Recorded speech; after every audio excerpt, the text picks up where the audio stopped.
maybe you're just on your couch sitting there wondering what to do, or just sitting there thinking about your next movie to watch. Maybe you're just sitting there thinking to yourself, okay, what am I going to eat next week, or how am I going to prepare this or that? Maybe you're feeling a lot of stress, and you decide you want to start a podcast to alleviate some of that stress. Now you're wondering, well, what do I do with the podcast now that I've actually started it? Well, see, starting a podcast is something that a lot of people usually don't think about. And those who do leave themselves wondering, how do I get to the top of the charts? The first thing to remember is that you're not alone in this process. Even I want to try and get to the top of the charts. But maybe starting small is something to consider doing first. For starters, you need to measure the numbers. The numbers are just, well, numbers. And the numbers have a lot of weight when you think about how popular your show will get. But you have to also keep in mind, every number that is low is also, there's also another number out of what the total number of podcast listeners in the world is that still hasn't listened to your show. And so that's a lot of untapped audience. When you think about 6,000 compared to 7.6 billion people, you think, oh goodness, that's a very small number. How am I ever going to climb this mountain? Without ever realizing that the mountain that you have left to climb, they haven't listened to your show yet. So if you can get just enough of them to listen to your show, then you're probably going to grow exponentially. In today's episode, I'm going to be teaching you guys how to do just that. Creating a successful show really isn't something that you should take lightly, nor should you take seriously when you fail. It's something like a joke, basically, but not like the joke kind of joke where you're laughing at yourself or other people. It's more like a joke in the sense that it's meant to be whimsical and a funny experience, as though it was a fun experience. And sometimes when those experiences fail, we begin to get crushed and doubt ourselves. But remember, don't doubt yourself. This is going to cause you to sink even lower. And in some cases, make irrational decisions. Now, to climb to the top, the only thing you have to really do is know how to make good content. And you don't necessarily have to get everybody in the world to enjoy it. You just have to get enough people, maybe 1,000, for example. And of those 1,000 people, for example, you might want to get a listener base of 400 people. So you focus on the 1,000 people as a whole, what their demographic is like, what they like to listen to, and then of those 1,000 people, you work with them and also focus on concentrating on getting 400 people of that 1,000 to actually stick around. If you can get the people to stick around and then they tell their friends about it, then eventually you start to pick up more people. And you just keep chomping away at the sandwich until you've basically, well, this is obvious, you've eaten the whole sandwich. And then, well, if you want to eat more sandwiches, you eat more. Now don't get full, because, you might throw up. And that would be bad. Now, getting plays it's really just a matter of time, effort, and maybe a little bit of money, depending on how you want to look at it. You should always invest in the right equipment. And even if you don't have the right equipment right away, something like your phone, like I'm recording on right now, might actually work for you. You might be able to use your headphones, and if you have a gaming headset like I do, maybe even a headset. And in case you guys are wondering, I'm actually sitting in here recording it in an enclosed space, which so happens to be the bathroom. But don't worry, I am not doing anything. I'm not doing anything in here. I'm just sitting here, just calmly sitting where the floor is in an enclosed space, because the background noise of the other rooms on my phone is really loud. And that's another thing. Try and find a room or space where you won't be interrupted and where you can record with ease and make your content without being disrupted. Now, you can also, if you're on Anchor, add flags. And what flags will do is it will allow you to go back in and edit at certain points in your recording. Of course, the add flags feature being a phone feature on the app, so make sure you have the app handy. And it also helps to record with other people. Maybe you have some co-hosts or some friends who want to join along for the ride. And in my case, when I got my co-host on board, it was the greatest thing that ever happened. When my friend actually uploaded one of her solo shows to the podcast, it actually got over 123 plays, and so I was really excited for her. But I was also excited for the show as well, because being excited for the show because that actually helped us increase our numbers as a whole, and it proved that having additional voices added to the show can actually help your show in the long run. It also gives you different perspectives. Like my co-host Reese, for example, who's in the LGBTQ community, actually adds an LGBTQ perspective. And my perspective as a Christian and a really hard-working go-getter and a passion for acceptance and everything podcasting actually offers a core perspective. Meanwhile, my co-host Sierra's perspective, being that she's a girl, actually offers a female perspective. Because, having a female voice that females can relate to can often attract female audiences. And in some cases, this can be key, but not always. It just depends on your show and who your targeting demographic is. And then you also have to look at the content itself. What are you actually going to be talking about? Talking about certain things really depends on what those things are.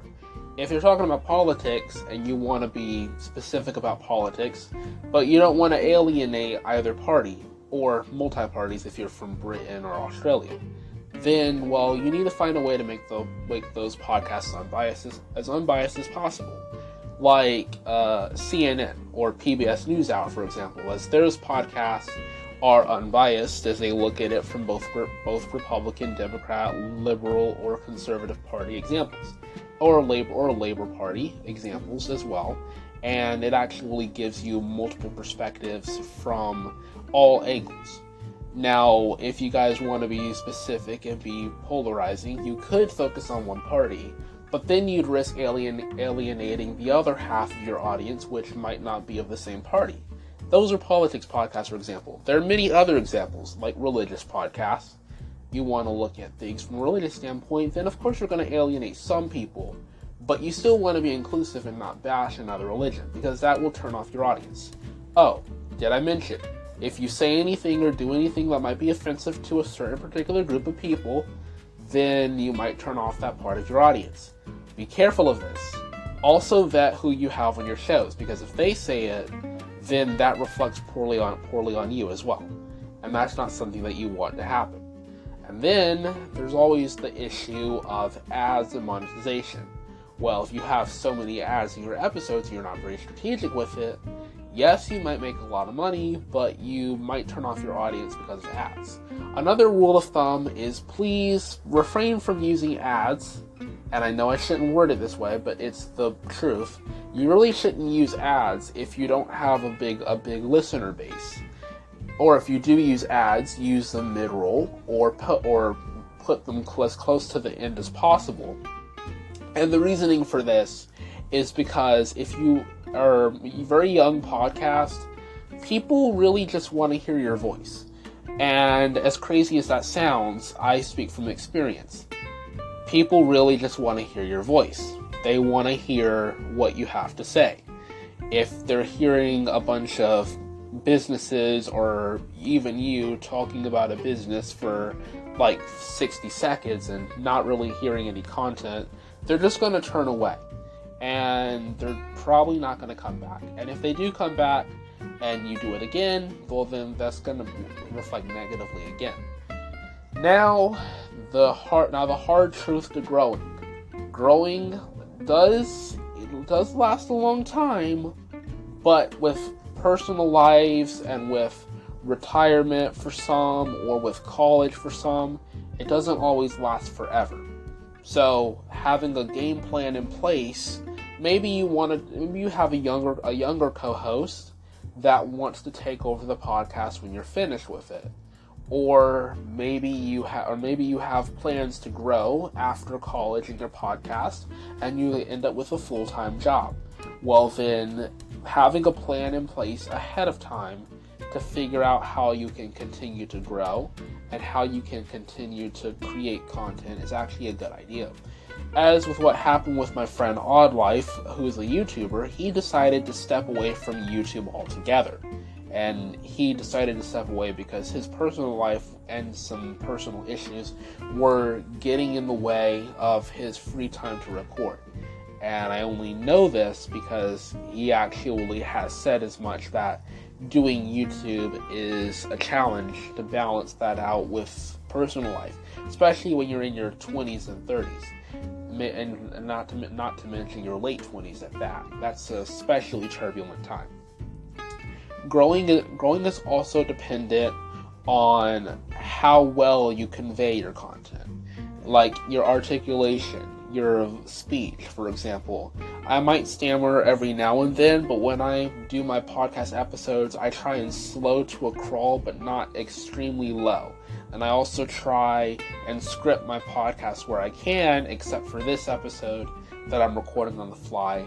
And I actually try and read from the script. And actually, having a script can help you. If you're like me and you have vocal problems when it comes to speech, if you talk too fast or don't have anything to read off of, like just then, that was an example. You guys get my drift here. You guys might need something like a script, or maybe like a prompter or something to help tell you what you need to say, when you need to say it, that sort of thing. And even a timer, probably, because having a timer and setting it for a larger amount of time than what your recording actually is forces your head to think, okay, I have 40 minutes. Even though the episode is only going to be 30, you have 40 minutes on the timer. Psychologically, that forces your brain to think slower. And I'm not a psychologist, but that's something that I've observed. Having timers longer or setting clocks backwards instead of setting them forwards actually causes you to think, okay, you have to take this slower because you have more time. That's just how it works. My teachers, when I was in high school, had even said as such, because that's the method they used. They would set the clocks back in the classroom, and that would make the students be forced to sit there longer, in their seats longer, and not try and get up and rush towards the doors so that they can take their time and finish their work. Well, it's the exact same thing here. You want to have that method of conveying your stuff by doing it within a time frame, not rushing it. You want to make sure your speech and everything is perfect. But not too perfect, but it's not going to be perfect every single time, but at least it will be somewhat of a good start. Another thing to consider is making sure that you have a plan in place for, what happens for this season, next season. That's a seasonal thing. And I'm going to cover that more towards the end. The last point I'm going to make before I cover that part is growing is dependent on all of those things, but as long as you have fun with it and you're doing what you love to do, I don't see why you're not going to grow. And that's where what I said earlier about having a plan in place for seasons. Get a theme for each season. Get a theme and set that theme and tailor your episodes towards that theme. Maybe it's gaming, maybe it's news, maybe it's religion, maybe it is something from the past, history, science, whatever. But the key to growing is really finding what you love and doing what you love, but trying your best to do it right. And that is all the time I have for today. If you guys have not already given me a like rating on Spotify or your platform of choice, please consider doing so. I'll leave my information in the description so you guys can reach out to me. As you guys can also send me a message. As always, you guys, I am HJ, not going by Shredder anymore. that was a little bit of a bad term for gaming. That gaming names don't really work in podcasting, as I came to find out. And I will hopefully catch you guys in the next episode.